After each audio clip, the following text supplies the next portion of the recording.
Nah, karena ini dieksepsi, jadi tidak ada kesempatan juga bagi saudara Joko Widodo untuk menghadirkan ijazah asli. Sebenarnya Bang, ini gugatan ini kan baik. Gugatan ini memberi kesempatan kepada saudara Joko Widodo untuk mengklarifikasi di hadapan hakim pengadilan, bahkan di hadapan publik, sehingga punya nilai hukum karena di persidangan bahwa dirinya punya ijazah asli.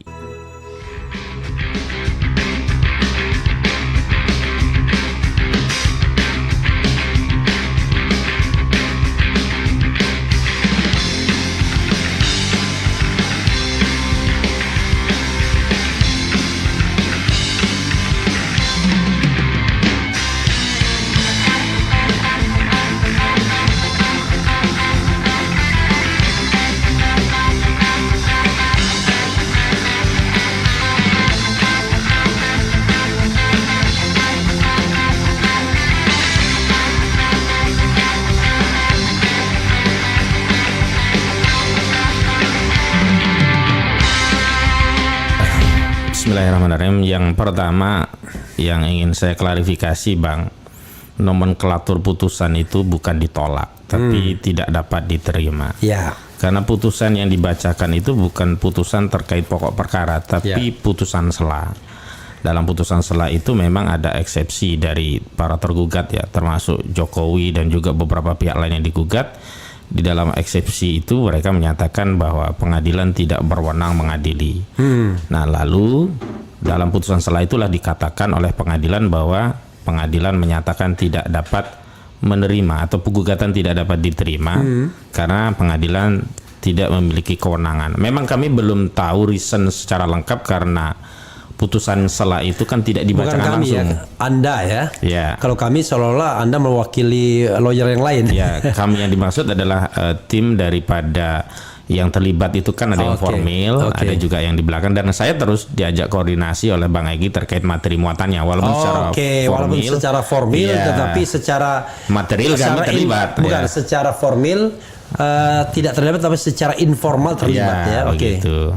Nah, makanya kalau dikatakan gugatan itu ditolak, keliru. Yang benar adalah di NU istilahnya atau tidak dapat diterima. Artinya apa? Jadi artinya perdebatan mengenai ijazah palsu itu belum pernah diperiksa oleh pengadilan. Saya katakan kepada pihak-pihak yang menyatakan tidak terbukti, bagaimana mau dibuktikan wong kita belum masuk pokok perkara. Ibaratnya kita mau masuk rumah untuk ngecek apakah di dalam rumah itu ada kopi atau tidak, kita baru di pagar dinyatakan kamu tidak boleh masuk rumah. Karena ini rumah bukan jualan kopi tapi kedai pisang goreng misalnya begitu gitu. Jadi memang sampai hari ini dengan putusan itu rakyat justru masih terus bertanya-tanya sebenarnya saudara Joko Widodo itu punya ijazah asli atau tidak. Ini dalam konteks pengadilan Jakarta Pusat. Tapi kami kan mengadakan proses itu bukan hanya di Jakarta Pusat, ada juga di Pengadilan Negeri Surakarta. Dan bahkan konteksnya itu adalah pidana. Pidana itu pembuktiannya sifatnya material karena mencari keadilan yang bersifat material. Dalam proses pidana yang materi muatannya juga terkait ijazah palsu, di mana Gus Nur dan Bambang Tri dituduh mengedarkan kabar bohong karena menyatakan Presiden Joko Widodo berijazah palsu, jaksa kan yang punya kewajiban untuk membuktikan dakwahnya. Untuk membuktikan dakwaannya bahwa kabar ijazah palsu itu kabar bohong, berarti kan jaksa harus menghadirkan ijazah aslinya. Hampir 6 bulan kami bersidang dan kami sudah minta lewat pengadilan, lewat majelis hakim yang memimpin.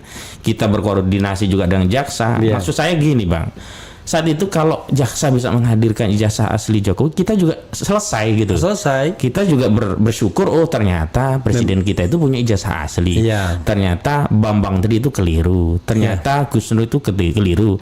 Maka layak dan wajar kalau keduanya dijebloskan ke penjara. Tapi dalam putusan itu pun sebenarnya tidak layak juga kan, karena itu berpendapat kan itu kan berbeda pendapat. Lalu kemudian yang penting dia ngaku salah begitu. Tapi dalam prosesnya tidak pernah ada ijazah asli. Dan yang menarik begini Bang, ini saya minuman Anda tadi nggak dibawa. Gampang, nanti saya susul lagi di sana. Yang menarik begini Bang, saat itu kan dakwaannya adalah alternatif. Pertama didakwa kabar bohong. pasal 14 ayat 1 dan 2 dan pasal 15 Undang-Undang Nomor 1 tahun 46 yang sudah dibatalkan MK. Dibatalkan MK. Ya. Yang kedua, Undang-Undang ITE pasal 28 karena dianggap menyebarkan kebencian dan permusuhan berdasarkan sara. Yang ketiga dianggap melakukan penodaan agama 156 KUHP. Tadi berdasarkan sara ya, bukan berdasarkan Zainab. Iya, bukan. Bukan juga Siti Romlah dan sebagainya, bukan ya. Sara ya. Kita balik lagi. Nah, saat itu di putusan tingkat pertama Surakarta yang divonis itu adalah 6 tahun karena dianggap terbukti kabar bohong. Dituntut maksimal 10 tahun, divonis 6 tahun. 6 tahun. Tapi di MA 4 tahun jadinya. Tapi menariknya di pengadilan tinggi, Bang. Ternyata judek faksi tingkat kedua di pengadilan tinggi Semarang mengoreksi putusan pengadilan negeri Surakarta bahwa tidak ada kabar bohong. Yang ada hanya dianggap menyebarkan kebencian berdasarkan sara. Masuk Undang-Undang ITE. Undang-Undang ITE yang terbukti. Jadi dakwaan tentang kabar bohong dianulir oleh judek faksi tingkat pengadilan tinggi Semarang, kemudian yang terbukti Undang-Undang ITE. Nah, kalau begitu kan konstruksi hukumnya berarti ada 2 pembuktian bahwa ijazah ini palsu. Pertama, tidak pernah muncul aslinya di proses persidangan. Yang kedua, pasal tentang kabar bohong dianulir dan tidak benar berita bohong berarti kan tidak ada kabar bohong, yang ada hanya dianggap menyebarkan kebencian. Kalau orang mengedarkan suatu ijazah yang dianggap palsu, dianggap kebencian, subjektif sebenarnya, tapi yang jelas tidak ada kabar bohong. Sebenarnya kebencian pun nggak benar juga karena harus berbasis sara tadi. Saranya di mana? Jokowi bukan suku, bukan agama, bukan ras, bukan antar golongan, apalagi. Nah, makanya kawan-kawan kenapa menggugat balik di Pengadilan Negeri Jakarta Pusat? Karena memiliki bukti. Bro, ambil bro. Oke. Nah, gitu ya. Memiliki bukti. Apa bukti yang akan dibawa? Di antaranya adalah salinan putusan Pengadilan Negeri Surakarta yang dibatalkan oleh Pengadilan Tinggi Semarang yang dikuatkan oleh Mahkamah Agung. Apa bukti yang bisa kita ungkap dari putusan ini bahwa tidak ada kabar bohong? Yang pertama itu. Yang kedua, seluruh saksi yang diperiksa, ahli yang diperiksa tidak menunjukkan yang asli, tidak pernah menunjukkan ijazah. Ketika kami tanya, apakah Anda pernah melihat? Tidak yang menjawab. Sekarang saya bisa tanya kepada saudara Otto Hasibuan yang katanya Otto Hasibuan saudara masih? Oh enggak sih, rekan sejawat saja begitu. Ya, saya rekan. Saya anggap saudara semua lah, saudara Jokowi, saudara Otto Hasibuan. Masa saya sebut musuh Otto Hasibuan kan rekan. Ya rekan begitu. Jadi kalau saya mau katakan kepada rekan advokat Otto Hasibuan, dia menyatakan bahwa ijazah Jokowi asli, saya tanya balik, apakah dia pernah melihat? Kan semua orang yang menyatakan ijazah asli Jokowi itu juga tidak pernah melihat, sebagaimana kami juga tidak pernah melihat. Karena itu sebenarnya kesempatan yang baik ini harusnya digunakan oleh tim untuk menunjukkan ijazah asli pada sebuah peradilan yang masuk ke pokok perkara. Nah, karena ini dieksepsi, jadi tidak ada kesempatan juga bagi saudara Joko Widodo untuk menghadirkan ijazah asli. Sebenarnya, Bang, ini gugatan ini kan baik. Gugatan ini memberi kesempatan kepada saudara Joko Widodo untuk mengklarifikasi di hadapan hakim pengadilan, bahkan di hadapan publik, sehingga punya nilai hukum karena di persidangan bahwa dirinya punya ijazah asli. Tapi karena ini dieksepsi, maka persoalan utama tentang ijazah asli sampai hari ini belum bisa kita katakan tidak benar atau benar. Karena belum masuk ke proses pembuktian. Makanya terhadap putusan itu ada 2 alternatif. Bisa dilakukan banding, bisa dilakukan gugatan ulang. Tapi saya lihat kawan-kawan itu berniat mau gugat ulang, Bang. Bodoh amat, pokoknya gugat ulang lagi. Gugat ulang. Karena namanya NU itu kan masih kosong-kosong. Begitu. Jadi konstruksi hukumnya begitu. Yang kedua, kalau dikatakan Pak Jokowi tidak akan menggugat balik sebagai bentuk kebaikan beliau ya terhadap para penggugat. Kemarin saya diskusi dengan Bang Egy, justru kami tuh lebih suka kalau Joko Widodo gugat balik. Karena dengan gugat balik kan pembuktian ijazah asli ada pada dirinya, sehingga dia bisa membawa ijazah aslinya. Katakanlah kalaupun ya gugatan balik itu dihukum untuk membayar sekian juta begitu kepada saudara Joko Widodo, itu lebih afdol kami membayar asal sudah menjadi jelas di hadapan kita rakyat bahwa ijazah saudara Joko Widodo ada gitu. Jadi menurut kami saudara Jokowi tidak menggugat balik itu bukan karena dia BAD, tapi dia takut karena dia tidak punya ijazah aslinya. Sebab kalau dia punya ijazah aslinya, kalau saya jadi Jokowi, saya punya ijazah asli, saya gugat balik, Bang. Jadi sebenarnya ini untuk menutupi bahwa memang ijazah asli itu tidak ada, sehingga proses berperkara itu dihentikan di pintu, di eksepsi gitu loh, Bang. Beda ya kalau eksepsinya pada pokok perkara, putusannya pada pokok perkara, oke lah bisa kita katakan tapi udah selesai. Begini bro, nanti dia bilang Anda melakukan pencemaran nama baik pas keluar baliknya kan, dan tidak perlu menunjukkan ijazah asli. Nah, begini ya kayak Bambang Tri sama. Iya, kalau itu yang jadi soal semakin meneguhkan publik bahwa memang ini persoalannya ijazahnya nggak ada, dia cari-cari salah. Nah, rakyat ini sebenarnya Bang, kan niatnya baik agar saudara Joko Widodo punya kesempatan mengklarifikasi bukan hanya di hadapan publik, tapi di hadapan muka persidangan sehingga bernilai hukum bahwa dirinya punya ijazah asli dibuktikan dengan dihadirkan di persidangan. Selesai. Sehingga kita punya kepentingan juga untuk membersihkan legasi sejarah Republik ini dari praduga pernah dipimpin oleh presiden yang ijazahnya palsu. Gawat ini Bang, coba lihat di sosial media analisis tentang ijazah palsu. Itu bahkan ada suara dari yang mengaku Civitas Akademika UGM gitu-gitu ya. Iya. Anda mendengar kan? Pernah. Ya, tapi saya tidak bisa memutarnya. Ya, artinya tidak bisa mempercayai, bukan tidak percaya, tidak bisa mempercayai kan? Gitu, karena ya tadi harus ada pembuktian memang. Kalau nggak ada pembuktian memang ya masih kosong-kosong tadi kan? Gitu. Ibarat permainan belum ditentukan siapa yang kalah. Ini sepertinya ketika mau bertanding yang satu kelebihan berat badan jadi ditunda pertandingan. Oke, saya kembali kepada Anda baca nggak petitumnya apa aja? Karena saya menganggap petitumnya itu terlalu berlebihan dan tidak masuk wilayah kompetensi pengadilan negeri. Kalau misalnya harus mencabut mandat, harus apa gitu. Ini kan sebenarnya kalau saya bilang Bang, hakim itu tinggal maunya apa. Kalau dia mau mengabulkan, selalu ada alasan. Misalkan petitum banyak yang nggak sesuai, ambil saja yang sesuai. Untuk petitum yang ini tidak kewenangan kami, tapi petitum yang ini ada kewenangan kami.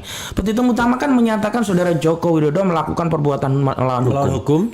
Ya, karena melakukan memalsukan ijazah. Iya. Ini kan kompensasinya ada pada pengadilan PMH. Ya, atau ex aequo et bono ya kan. Ya, dia kan bisa menggali sendiri keadilan. Begitu. Kan kalau yang penting adalah jelas ya kan bahwa saudara Jokowi memiliki ijazah asli. Sebenarnya kalau dia masuk ke pokok perkara dan di pokok perkara ada ijazah aslinya, gugatan ini nomenklaturnya ditolak, justru itu menjadi prestasi besar bagi tim hukumnya juga hakim juga pengadilan Jokowi. Saya ingat MK jadinya.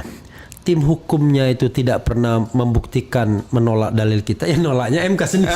Lucu, maka saya lihat hakim MK ini kok jadi kayak lawyernya Jokowi, lawyernya Prabowo, bingung saya ini. Jadi terhadap dalil termohon kemudian pihak terkait tidak mengajukan bukti surat saksi maupun ahli.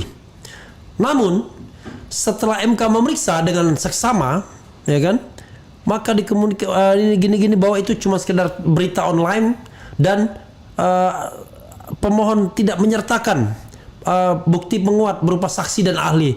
Ini sontoloyo, saya bilang. Saksi dan ahli dibatasi 19, tapi dia permasalahkan tidak ada saksi, tidak ada ahli. Sebenarnya kan kalau di MK itu kan mirip perdata hukum pembuktiannya ya kan, Bang.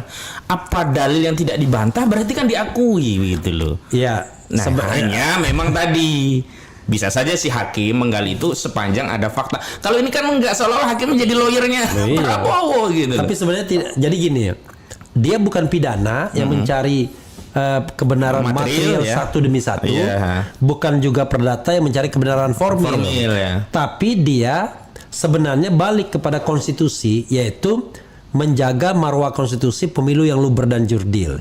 Jadi cukup dengan keyakinan hakim apakah sebuah dalil itu telah menyebabkan pemilu tidak jujur dan tidak adil atau tidak luber dan tidak jurdil. Nah, kalau misalnya bansos misalnya gitu, kan kita tahu itu kan menusuk rasa keadilan kita. Kata Roma Hurmuzi, jangankan manusia, kalau dibekali 400 triliun monyet pun bisa jadi presiden gitu. Dan sebenarnya kan sudah terbukti juga, artinya itu tidak bulat, ada dissenting opinion, artinya ya kan. Oke, jangan ke situ bro. Oh ya, balik lagi. Saya juga mau mengaitkan itu, begini Bang. Saya sih tidak aneh dengan putusan Pengadilan Jakarta Pusat. MK saja yang ada 9 hakim yang tinggal 8 lah yang diawasi publik begitu rupa, yang putusannya diucapkan secara langsung bisa dikeokan, apalagi hanya 3 hakim di pengadilan negeri dan disampaikan secara ikot. Dan tidak ada yang namanya siaran langsung. Ya ikot ini hanya ikot dan itu mau nggak mau kita nggak bisa interupsi atau apa, nggak bisa gitu. Oh jadi nggak ada pembacaan putusan? Nggak ada. Cuma tiba-tiba keluar penetapan. Iya. Oke. Jadi putusan setelah itu dikirim lewat ikot. Nah di situ memang tidak ada lengkapnya putusannya, tapi ada kutipannya saja, di amarnya saja begitu. Luar biasa, cari momen. Ya. Kok pas ya 25? Iya. 24, 25 kan? 22, 24, 25 itu hari bersejarah bagi Otto Hasibuan. Iya betul, menang semua lah. Menang semua gitu. Oke, kita bacakan satu-satu. Semua ditolak karena pada takut sama yang berkuasa, bukan takut yang maha kuasa. Nanti di komentar secara umum bro ya. Bang Era, kita diam untuk sementara, nggak usah dibahas itu dulu. Saya takut abang ditangkap. Mereka sekarang sudah bersatu berkuasa. Kok urusannya ditangkap gimana ini? Kita kan membahas sesuatu berdasarkan hukum ya. Kalau anak TK ditanya mana yang palsu dan mana yang asli, pasti anak TK tersebut ambil ijazah aslinya. Oke. Anis Fit RH 2029 luar biasa. Maksudnya untuk menyanyikan lagu Pemimpin Adil ya kan. Kalau untuk menyanyikan lagu sih boleh ya, tapi untuk menjadi pasangan calon presiden dan wakil presiden enggak. Malah sekarang ini memang ada pemilihan ya kan. Kalau main gentong babi terus ya susah kita ya. Oke. Mbok tinggal dibawa ijazah aslinya biar tidak jadi fitnah. Emang susah ya bawa ijazah aslinya daripada gaduh terus ya. Benar juga dia. Si paling aspal, mudahan yang aslinya ada, harus husnuzon. Luar biasa ya. Cocok lah ini kan yang namanya Ahmad Hosinuddin. Memang ini agama yang dipercaya. Hosinuddin jangan din itu agama. Iya. Hos itu jangan dari husnuzon itu. Hozin itu mutiara atau permata atau simpanan gitu katanya. Oke, luar biasa. Ya lah, saya kira-kira aja. Penguasa, penguasa, berilah hambamu uang. Ini beda lagi nih ada ya. Jokowi dicarilah kesalahannya, dibatalin pengadilan. Emang usaha pembencinya doanya nggak makbul lagi. Ini bukan soal benci dan tidak benci, tetapi kita mencari kebenaran substantif material ya. Apalagi. Nah, tapi kalau masih begitu saya tidak akan hilangkan. Tapi kalau sudah coba ngata-ngatain apa-apa, saya akan hilangkan ya. Oke. Jangankan hadir untuk membuktikan ijazah asli, kita aja jadi saksi adanya kecelakaan malas karena membuang waktu dan mengganggu pekerjaan. Ini beda lagi ya. Dalam pertanggungjawaban presiden di akhir masa jabatan diwajibkan bawa ijazah aslinya. Kemudian bedakan Jokowi dengan Refli Harun dan narasumber yang pengangguran dan mengharap menggugat Jokowi biar ada kerjaan. Luar biasa ya. Memang orang dianggap nggak ada kerjaan gitu. Ente pikir mencari pekerjaan begitu caranya? Nggak apa-apa ya. Rahasia umum, emang Jokowi nggak punya ijazah kok ya. Kalau memang ijazahnya tidak palsu, tinggal liatin aja ijazah aslinya ke publik. Apa susahnya sih? Apa jangan-jangan ijazahnya benar-benar supal ya? Nanti Tasrifin mohon maaf ya, karena saya katakan tadi yang begitu-begitu nggak mau lagi saya tolerir ya, yang nggak jelas gitu. Dulu ada Nini Dekok alam kubur, jadi nggak pernah mau berwacana. Salut channel RH selalu mengedukasi kami, sehat selalu untuk RH insya Allah. Allah selalu melindungi RH dari orang yang tidak suka dengan RH. Tidak mungkin juga ya. Saya mengatakan kita tidak mungkin berharap orang suka semua, tapi Anda juga tidak bisa membuat orang benci semua kepada kita ya. Oke. Sekelas hakim MK pasti tahu Undang-Undang Nomor 28 tahun 1999 tentang penyelenggaraan pemerintahan yang bebas, bersih dan bebas dari KKN ya. Oke. Ya, itu ya sobat sekalian ya. Bro Hosinuddin. Iya, Bang. Dua hal ya. Pertama, wrap up semua pembicaraan kita. Nanti kedua saya minta Anda memberikan closing statement gitu. Baik. Saya ingin kembali menegaskan bahwa putusan Pengadilan Negeri Jakarta Pusat yang menyatakan pengadilan tidak berwenang tidak bisa dijadikan bukti bahwa ijazah saudara Jokowi asli, atau sebaliknya juga tidak bisa memastikan bahwa ijazah Jokowi palsu. Ya, jadi karena itu posisinya 50-50 masih ya. Karena itu perkara ijazah palsu ini masih terus akan menjadi perbincangan publik dan tentu saja mengganggu. Bukan hanya mengganggu kita generasi hari ini, tapi juga akan menjadi legacy warisan sejarah yang memalukan bagi generasi berikutnya. Yang kedua, kalau ada ikhtiar upaya membawa perkara ini ke pengadilan, itu motifnya bukan karena kebencian, permusuhan, nggak suka, apalagi lontang-lantung, nggak ada kerjaan begitu. Justru motifnya adalah ingin memberikan kepastian, bukan hanya kepada publik, bahkan kepastian kepada presiden untuk bisa membersihkan reputasinya bahwa dirinya adalah presiden yang sah yang memiliki ijazah. Karena di dalam ketentuan pasal 169 Undang-Undang Nomor 7 tahun 2017 tentang pemilu, salah satu syaratnya kan minimal berijazah SMA sederajat dan tentu harus asli ijazah itu begitu. Sehingga harus dipahami bagi pendukung Pak Jokowi ini adalah satu langkah yang bisa memberikan peluang kepada presiden untuk mengklarifikasi sekaligus membersihkan reputasinya dari isu ijazah palsu. Yang ketiga, dinamika di antara anak bangsa kalaupun berbeda, misalkan rekan Utuh Hasibuan berbeda dengan saya, itu anggap saja bagian dari dinamika anak bangsa yang biasa saja, yang punya perspektif tersendiri melihat masalah berbangsa. Mungkin kami melihat bahwa hal ini penting untuk diklarifikasi melalui sebuah peradilan dan banyak anak bangsa yang punya pendapat yang sama. Buktinya dukungan kepada kami luar biasa Bang dalam kasus ijazah palsu ini, gugatan ini. Tetapi sekali lagi kalau memang ada pendapat yang beda, ya biarkan saja dan bawa ke pengadilan. Itu memang karena kita negara hukum, kita bawa ke pengadilan. Itulah yang membedakan kami dengan Gus Nur. Gus Nur karena keyakinannya dengan mubahalah, maka dia bawa perkara ini untuk mendapat keyakinan lewat mubahalah. Karena kami ini adalah orang hukum dan negara kita negara hukum, maka kita bawa ke peradilan. Namun sekali lagi justru secara material hasil pemeriksaan persidangan yang sudah sampai pada putusan pengadilan justru membuktikan saudara Joko Widodo tidak memiliki ijazah asli.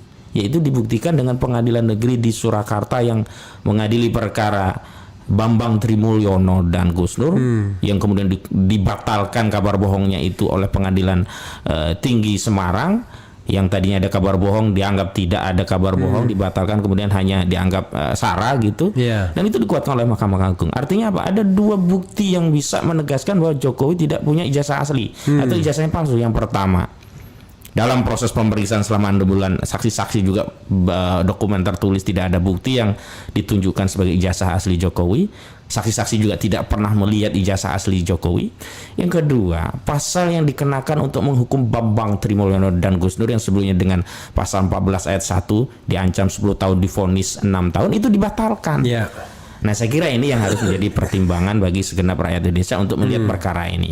Bahwa kemudian pada akhirnya kita punya persepsi, pandangan, bahkan preferensi politik yang berbeda, ya biasa saja lah. Hari ini ada 01, 02, 03. Nah, termasuk ada yang pro dengan gugatan kami, ya kami berterima kasih.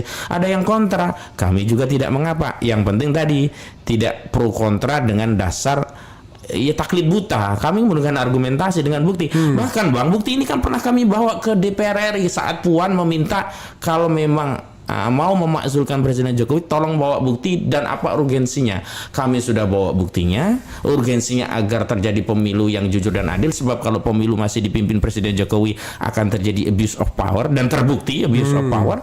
Tapi ternyata di DPR kami kemudian tidak boleh masuk. Jadi kami kemana kalau tidak ke pengadilan, kebawa ke DPR mem-PHP, Puan Maharani mem-PHP kami. Nah, akhirnya kalaupun nanti ada gugatan lagi terkait ijazah palsu ini, ya itu memang prosedurnya begitu. Jangan dianggap karena lontang-lantung desa nggak punya kerjaan. Begitu, Bang. Oke, ada dua hal yang terakhir ya. Satu, ada yang nanya soal Gus Nur bagaimana? Ya kita juga punya tanggung jawab ya. Bagaimana? Nggak terasa udah berapa tahun dia dihukum ya. Itu satu. Yang kedua, soal ini rencana selanjutnya setelah dinyatakan tidak dapat diterima atau NO ya, itu apa yang akan dilakukan? Silakan sebelum kita tutup. Untuk Gus Nur memang pada akhirnya Gus Nur mengambil pilihan untuk menjalani vonis terakhir ya di kasasi. Itu kan ditolak, kasasi kami juga ditolak karena jaksa juga ajukan kasasi saat itu, sama-sama ditolak. Jadi dikuatkan Pengadilan Tinggi Semarang 4 tahun itu ya. 4 tahun. Kalau begitu ya tinggal menunggu proses. Kalau sudah 2/3 berarti PB atau pembebasan bersyarat. Dan nggak terasa ya tiba-tiba udah mau mendekati. Ya, saya pernah dibilang begitu ya, kamu nggak terasa yang mengalami gila-gilaan. Oke. Yang kedua, ya kalau terkait putusannya memang opsinya 2. Pertama, dalam waktu 14 hari kami bisa saja mengajukan banding. Bukan saya ya, tapi tim yang saya juga diajak diskusi. Prinsipal dan tim hukum banding. Atau yang kedua memang preferensinya adalah melakukan gugatan baru gitu. Tapi saya dengar ya diskusi dari tim lawyer termasuk Bang Egy itu lebih preference untuk Sujana untuk ambil ajukan gugatan baru gitu. Karena begini, kalau gugatan baru kan akan ada proses yang sifatnya konvensional lagi, ada hadir di sidang, ada konferensi pers. Kalau banding kan hanya berkas Bang, jadi nggak bisa kontrol juga. Iya, oke. Gitu. Wah, itu jangan-jangan kalau terus bisa berkali-kali itu terus ya? Karena memang pengadilan juga tidak bisa membatasi orang menggugat berapa kali, karena kan ini NU. Iya. Oke, itu ya Sobat Era sekalian. Dan memang barangkali bisa jadi baru akan terungkap setelah rezim berganti. Nah, gitu. Tapi rezim dia lagi.